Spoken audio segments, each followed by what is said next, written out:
Welcome back to the Untold Verdicts podcast. I'm your host, Robin Banks, and today I have with me Anita Maxwin, Mo Lester, and Shlon Pufa. Today we are diving deep into the life of the criminal mastermind, the Zodiac Killer. The Zodiac Killer is known for shooting people and sending encrypted messages to police. He killed many people, specifically targeting couples not far from where he lived, but we'll get into the details later. To this day, the Zodiac Killer identified has not been revealed. The Zodiac Killer's case is important because it affected many lives and had the police in chaos for 2 whole years. Wow. Let's start this off with some basic knowledge. The Zodiac Killer was active from 1968 to 1969, but he continued sending letters and messages after. The Zodiac Killer has 5 confirmed murders and 2 attempted murders. I say confirmed because the killer is reported to have killed, are you ready? 37 people. He mainly terrorized couples in their 30s. He also sent cryptic codes and messages to newspapers and law enforcement, but only a few of them were solved. That's right, Shlon Pufa. 2 of them were cracked. The first one, Z408, was solved by Betty Hardin and her husband, Daniel, on July 31st, 1969. She quickly solved a portion of it and contacted the San Francisco Chronicle. She discovered 2 crypts, which are words or phrases suspected to be in the messages. These are extremely helpful because they help with the unraveling process. She guessed that I like killing would appear somewhere in the decoded message, and she was correct. The 408 character long message said, I like killing people because it is fun. What a weirdo. The message also talked about his reason for killing people. He stated that he will not give them his identity because they will try to slow him or stop his collection of slaves for the afterlife. Wow. What a weirdo. That's Indeed. concerning. The second decoded message, Z340, was sent on November 8th, 1969, just a few months later. It was cracked by an amateur team of international sleuths. This included David Orenchak, a software developer in Virginia, Sam Blake, a mathematician in Melbourne, Australia, and Charles Van Eyck, a warehouse operator and computer programmer in Belgium. Now, I have trouble reading this because it is a decoded message, and I think the Zodiac Killer's dumb. But the message said, I hope you are having lots of fun and trying to catch me. That wasn't me on the TV show, which brings up a point about me. I am not afraid of gas chamber because it will send me to paradise all the sooner. Because I know have enough slaves to work for me where everyone else has nothing and they reach paradise, so they are afraid of death. I am not afraid because I know that my new life will be an easy one in paradise. And this, he spared paradise with a C. Wow. Clearly he was very out of it. The other messages were not fully cracked. Did reveal a few things about the Zodiac Killer. He was very contradictory and said many times that if the police could crack the codes, they would find his name. In the Z408, he said he would never give his identity. Besides the signature of ciphers, he had another regular signature mark. It was a circle with a crosshair, kind of resembling a target shape.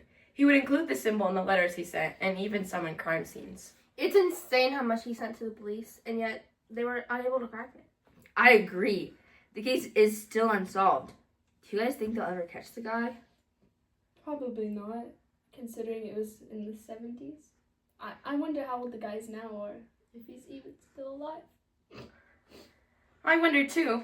Unfortunately, that's all we have today. We'll see you guys in the next episode. Bye! In this segment, we will cover the details straight from the FBI's report about the investigation. That's right. Our sources are coming directly from the FBI's online website, where they list their information directly from their case files. Now, these sources have so much information. Let's get started. Right. Let's start with the main thoughts behind the investigation. An unidentified serial killer sending threatening codes to the media. The only information discovered was his victimology. He mainly sought after young couples in their 30s. He also sent a coded message to local newspapers that revealed his motive. Exactly. His motive has finally revealed, not his identity though. This case was nationwide, and his identity was still never revealed. This is a hugely famous case, and even if it was never uncovered, the case is referenced often. The elaborate measures of the Zodiac Killer and how he communicated with the media have interested a lot of people. In fact, many podcasters, screenwriters, authors, and many more still ponder this case. Here's a fun fact. The FBI never opened an actual investigation about the Zodiac Killer, instead of opening an actual case. Local police workers called on the FBI's expertise in handwriting analysis, cryptanalysis, and fingerprinting to help their investigations. The FBI role in this case was to support the local law enforcement as best as they could. They also used what was called FBI cryptonologists or code breakers who were enlisted to help unravel the confusing coded messages he would send to the media. How preposterous. Yeah, his codes included more than 50 shapes that meant the 26 letters of the alphabet. After failure, they went to the public for help. 2 major codes were cracked by the public, but they still did not lead to any clues about his name. It's so shocking that no one has found him yet. I agree. We'll uncover more in the next episode of Untold Verdicts. Bye. Good morning, everyone. Today we're discussing theories of one of the most infamous unsolved mysteries in American history, the Zodiac Killer. The Zodiac Killer terrorized Northern California in the late 1960s and became famous for sending coded letters to newspapers. Even after decades of information, law enforcement has never officially identified the killer. Today we'll explore the biggest theories, suspects, and why the case remains unsolved. One of the most famous suspects was Arthur Lee Allen. People suspected Allen for several reasons. He owned a Zodiac brand watch featuring the same crosshair symbol used by the killer. Friends also claim Allen made disturbing comments about hunting people and killing couples. Investigators noticed he lived near several crime scenes, and police searched his property multiple times. But despite all the suspicion, investigators ran into major problems with the evidence. Fingerprints and DNA evidence did not match Allen. Handwriting experts also could not conclusively connect him to the Zodiac letters. Because of this, many investigators believed Allen was suspicious, but there was never enough proof to confirm that he was the killer. Another theory suggests the Zodiac crimes may not have all been committed by one person. Supporters of this idea point to different witness descriptions from various crime scenes. Others mention differences in handwriting and changes in tone of the letters over time. Some people believe copycats may have imitated the original killer once the case became famous. Others think multiple offenders may have committed separate crimes connected under the Zodiac name. Some researchers believe that the Zodiac Killer may have had military or law enforcement training.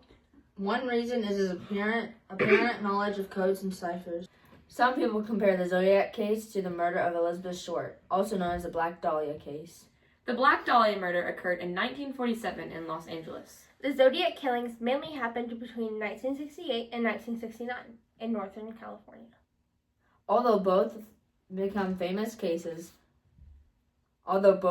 famous unsolved cases, investigators had found no solid evidence connecting them. It is heartbreaking. So much crime with no justice for the victims. We'll go into further detail on our next episode of the Untold Verdicts podcast, which goes into the specifics about the interviewed suspects and different opinions of the police. Bye, guys!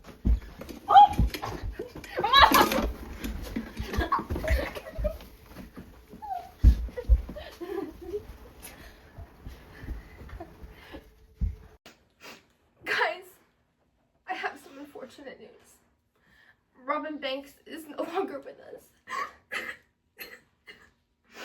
We know she would want us to continue the podcast to honor her, which is why we have invited a new guest to replace her. Everyone, meet Izzy Gone. Hi, Hello. Over the years, numerous suspects have been interviewed, but none have been definitively linked to the crimes.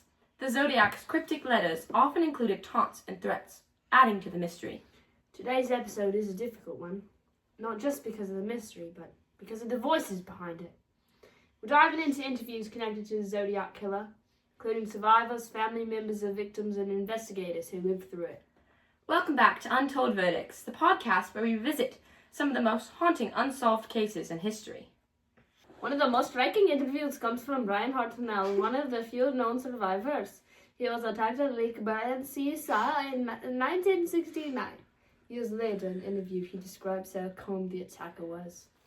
Not rushed, not chaotic, just methodical. That's chilling. What stood out to you most from Hartnell's account? It's the conversation. The attacker spoke to him and Cecilia Shepard before the attack, claiming he was an escaped convict. Hartnell later said the voice wasn't panicked. It was controlled, almost rehearsed. That suggests premeditation, not just in the crime, but in the persona. Exactly. When you analyze those interviews psychologically, you see someone who isn't just committing violence, he's constructing an identity. The calm tone Hartnell described inconsistent with someone who feels in control, possibly even detached from the reality of what they're doing. And from a law enforcement perspective, that made things harder. Survivors like Hartnell gave us our useful ideas, but the Zodiac didn't fit the typical patterns we're used to. No clear motive, no consistent victim type, and he wanted attention. Let's shift to the families. Anita, you revealed several interviews with relatives of the victims. What did you find? Well, a lot of pain, obviously, but also frustration. In one interview, the sister of the victim talked about how the case became more about the killer's letters and ciphers than the people who died. She said it felt like the victims were background characters in their own story. That's heartbreaking. It's also significant. The Zodiac's communication with the media, his letters, his symbols, was designed to dominate the narrative. He essentially hijacked the emotional focus as a form of psychological control, even after the crime. I remember families asking us questions we couldn't answer. Interviews with them years later then show the same unresolved grief. When a case isn't solved, there's no closure, just a loop of what if. Sean Puffer, you've spoken to officers who worked some of the cases. What do interviews with investigators reveal? A mix of determination and regret. Some interviews with detectives sometimes show how overwhelming it was. Different jurisdictions, limited technology, and then these cryptic letters showing up in the newspaper. One detective said that it felt like playing chess with someone that you just couldn't see. And those interviews also highlight disagreements. Some investigators believed the Zodiac was one person, and others thought it might be multiple offenders. That lack of consensus really slowed things down. From a psychological standpoint, the confusion makes sense. The Zodiac's behavior was inconsistent, different weapons, different approaches that could either indicate multiple personas or even individual deliberately changing patterns to avoid detection. The media played a huge role in this case. Anita? Absolutely. Journalists who were interviewed years later admitted they didn't fully understand the impact of publishing the Zodiac's letters. Some felt they were being manipulated in real time. We needed the public's help, but at the same time, the media gave him exactly what he wanted: attention. And that attention reinforced behavior. Interviews with reporters show how the Zodiac almost became a character, larger than life. That's dangerous because it can overshadow the real human cost. Mo Lester, based on all these interviews, survivors, families, investigators, what kind of person emerges? Someone highly controlled, likely intelligent, and deeply motivated by recognition. The interview consistently point to a person who wanted to be as powerful and untouchable as possible. The lack of clear personal motive suggests the clear crimes themselves weren't the end goal. The impact was. Wait, so the interviews themselves become part of his legacy? Exactly. Every retelling, every analysis, it feeds into the narrative he created, just like this one. That's what makes this case so unsettling. Not just the violence, but the way it lives on. Through these voices. Through interviews that are still being revisited decades later.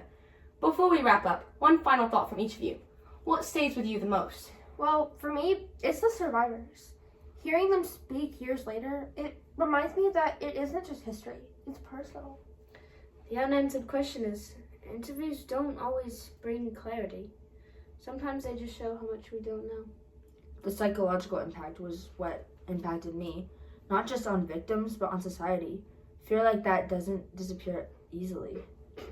Thank you all for sharing your insights. And to our listeners, remember the people behind the headlines.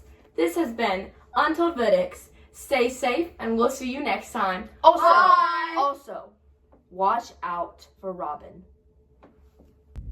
In today's episode, we are going over the timeline of events during the Zodiac killing spree. That's right, Shalon Pufa. Some investigators believe that the Zodiac may have committed crimes even before officially confirmed attacks. One possible early case happened in 1963 near Santa Barbara, California. Two high school seniors, Robert Domingos and Linda Edwards, were found murdered near a beach shack. The similarities to later Zodiac crimes made investigators wonder if the same killer was involved. Another possible connection came from in 1966 with the murder of a college student, Cherry Joe Bates, in Riverside, California. After her death, the letters were sent to the newspapers and police. One note even included a symbol resembling the letter Z, which later became associated with the Zodiac killer. Mo? The first confirmed Zodiac attack took place on December 20th, 1968. Teenagers Betty Lou Jensen and David Faraday were parked on Lake Herman Road near Benicia, California, where they were shot. The attackers shocked the community because the victims appeared to be random targets. At the time, nobody knew this would become the beginning of one of America's most famous unsolved cases. That's so true, Anita. Several months later, on July 4th, 1969, the killer struck again. Darlene Ferrin and Michael Magoo were sitting in a parked car at Blue Rock Springs Park when a man approached and opened fire. Farron died from her injuries, but Magoo survived and gave police a description of the attacker. Soon after the attack, someone called the police and claimed responsibility, not only for the shooting, but also for the earlier Lake Herman Road murders.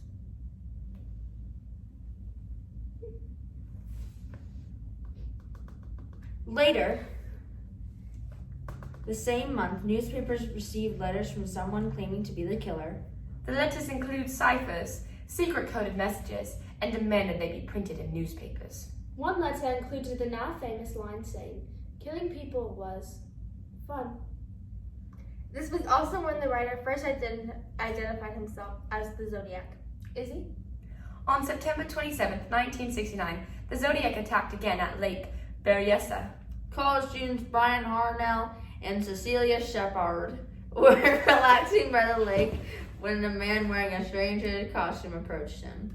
He tied them up and stabbed them before writing a message on Hartnell's car door connected to the earlier crimes. Hartnell survived, but Shepard later died from her injuries. Less than a month later, the Zodiac murdered San Francisco taxi driver Paul Stein.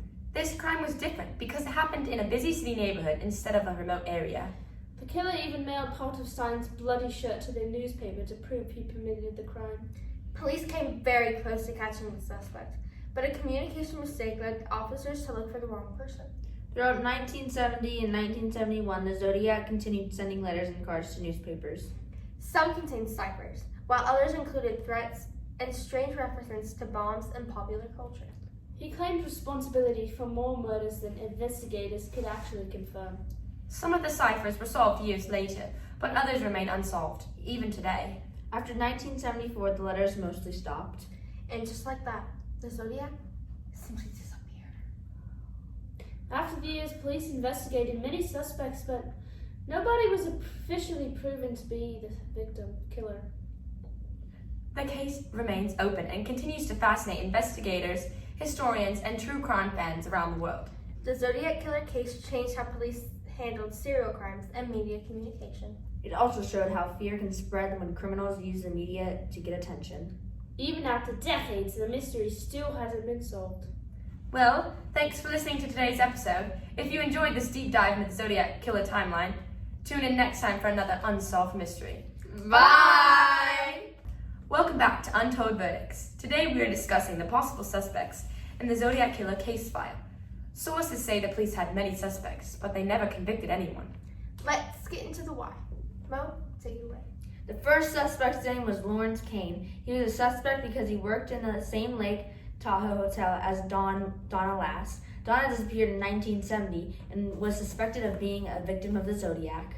He also served in the Naval Reserves, where it is possible he could have learned coding, and the car accident left him with brain injury that could have compromised his ability to control his urges. That's right, Shalon Pufa. A police detective at the time claimed that Kane's name was enabled in one of the Zodiac ciphers. The next suspect, Ross Sullivan, was the confirmed culprit of the 1966 murder of Cherry Joe Bates in California. The murder bore many similarities to the Zodiac killings. There had been reports of Sullivan making people uncomfortable, and there were similarities between his face and the sketch of the Zodiac's face. The next suspect is the most famous in this case. His name is Arthur Leigh Allen. He was portrayed as the prime suspect in Robert Graysmith's book. He was questioned by police in 1969 and again in 1971. He was questioned a second time after his friend told authorities he had talked about wanting to kill people.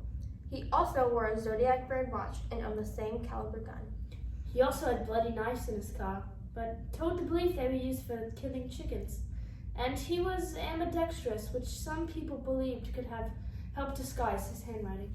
That's right, and police investigated him in 1991 after an informant said Allen had boasted to him about killing a cab driver. A victim even identified him as the shooter, but he was never convicted.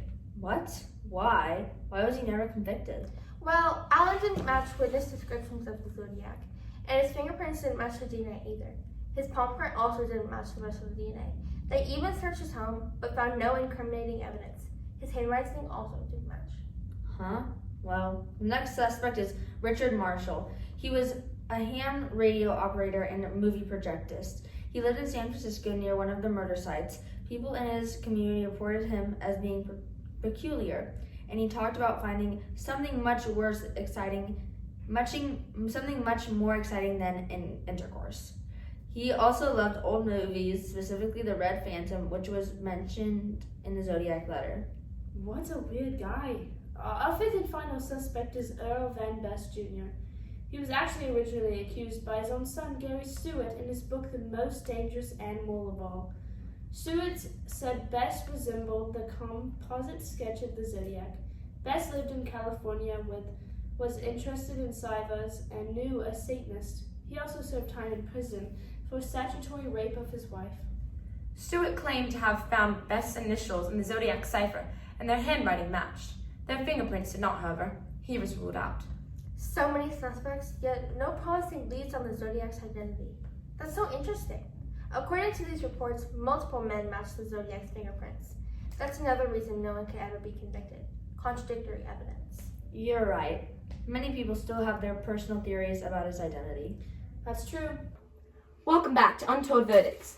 In our last episode, we explored the voices behind the Zodiac case, survivors, families, and investigators. Today, we're picking up where we left off, focusing on more recent developments and one of the most debated aspects of the case, the suspects. Over the years, new technology, renewed investigations, and independent research groups have all claimed progress. But how much of it holds up? I'm joined again by Anita, Mo, and Shalon Pufa. Anita, let's start with the recent developments. What changed in this case, and how is it being approached today? A lot, actually. Advances in forensic science, especially DNA analysis, have given investigators new tools. There have been attempts to extract DNA from Zodiac letters and envelopes. The results have been inconclusive or partial at best. Back when this was happening, we didn't have anything close to today's technology. If we had modern DNA databases or genetically tools, it could have changed everything. Now there's still hope, but the evidence has degraded over time. And it's important to note, when DNA is recovered, there's no guarantee it belongs to the killer. Letters could have been handled by multiple people, postal workers, investigators, journalists.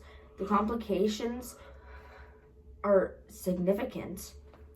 One of the biggest headlines in recent years was the cracking of one of the Zodiac ciphers. Anita? Yeah, the 340-character cipher was finally decoded. Interestingly, it didn't reveal the killer's identity, but it did reinforce his psychological profile. He talked about enjoying killing and not fearing execution. Wow, that aligns with earlier interviews and letters. The language shows a need for dominance and control, and a desire to be remembered. It wasn't just about the crimes, it was about the message.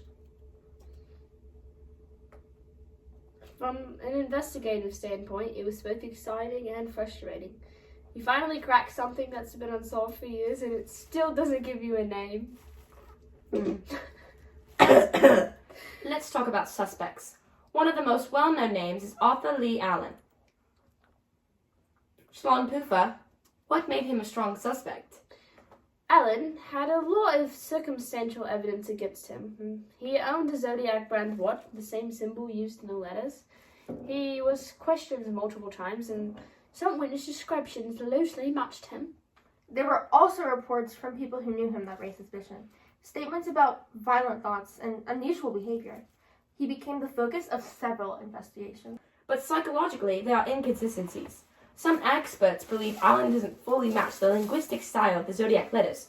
And importantly, DNA evidence, what little exists, didn't conclusively link him. Right. We looked hard at Allen, but at the end of the day, there wasn't enough to change him. Allen isn't the only name that's come up. Who else has been considered? There have been several. Some independent groups have pointed to different individuals based on circumstantial evidence, handwriting comparisons, or connections to the crime scenes. One group even publicly claimed to identify the Zodiac, though law enforcement hasn't confirmed it.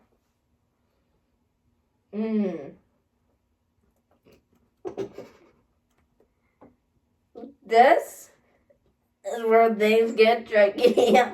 Many of these theories rely on selective evidence. When you're dealing with a case this old and this complex, it's easy to build a narrative around a suspect, but much harder to prove it. Sorry, I have a cough. Exactly over the years, we've seen dozens of strong suspects, but without solid forensics evidence, there remains just as suspects. It seems like the public has played a huge role in keeping this case alive. Definitely. Online communities, amateur sleuths, and independent investigators have all contributed. Some have even helped crack parts of the case, like the ciphers. There's value in that, but also risk. Public speculation can sometimes lead to false accusations and unnecessary harm to people connected to suspects. And from a law enforcement perspective, tips are helpful, but they need to be grounded in evidence, otherwise they can distract from credible laws. So where does the case stand now? Officially, it's still unsolved. Some agencies continue to renew evidence, especially with new forensic techniques, but there's never been a definite breakthrough. And yet, interest hasn't faded. If anything, it's grown. Every few years, a new development of theory brings the case back into the spotlight. Which speaks volumes to the psychological impact. Zodiac didn't just commit crimes, he created a mystery that people are still trying to solve decades later. Before we wrap up, let's go around one more time. What stands out to you most about these recent developments? For me, it's the persistence. Even after all these years, people are still searching for answers. I'd say the limitations. Technology has come a long way, but it can't fix everything, especially when evidence is incomplete. And I'd add the narrative. The suspects, the theories, they all reflect our need to make sense of something that may never be fully satisfied. That's what keeps this case alive. Not just the clues, but the questions. This has been Untold Verdicts. Thank you for listening, and we'll see you next time. Bye! Welcome back to Untold Verdicts. Today, we're back on talking about one of America's most infamous unsolved cases, the Zodiac Killer. In the late 1960s, a series of murders in Northern California terrified the public. But what made the Zodiac different wasn't just the killings, it was the letters. He mailed cryptic messages and ciphers to newspapers, mocking police and demanding attention. He turned himself into a symbol of fear. And that's what makes this case so fascinatingly psychologically. Zodiac didn't just want victims, he wanted an audience. The media coverage amplified the panic. Every letter became a headline. Every cipher pulled the public deeper into a mystery. Even decades later, the case still remains unsolved. And maybe that's why people still obsess over it. There's no ending and no closure and no confirmed identity. But it's important to remember the real tragedy behind the mystery, the victims and the families affected forever. The Zodiac case isn't just about crime. It's about fear, media influence, and society's obsession with the unknown. Most researchers agree on several conclusions about the Zodiac Killer. He was a white male between his late 20s and early 40s during the crimes. He was familiar with Northern California. Intelligent enough to avoid capture. And deeply motivated by fear, control, and media attention. He either died before being identified, stopped killing, or successfully hid his identity for the rest of his life. Although suspects like Arthur Lee Allen received major attention, No evidence has definitively proven who the Zodiac killer was. The case became one of America's most famous unsolved mysteries because of The coded letters, massive media coverage, public fear, and the killer's taunting communication with the police and newspapers. More than 50 years later, the Zodiac killings identify remains unknown, and the mystery continues to fascinate the world. Maybe one day they will find this mysterious killer. But during the meantime, and forever, we should respect and remember his victims more than the disgusting killer that took their lives. We'll see you next time on Untold Verdicts. Bye! Guys, we have an update on Robin Banks. Unfortunately, she was killed by one of our very own. After reviewing the footage, she was killed by Mo Lester and Shalon Pufa. This is why there are only 2 people in this final episode.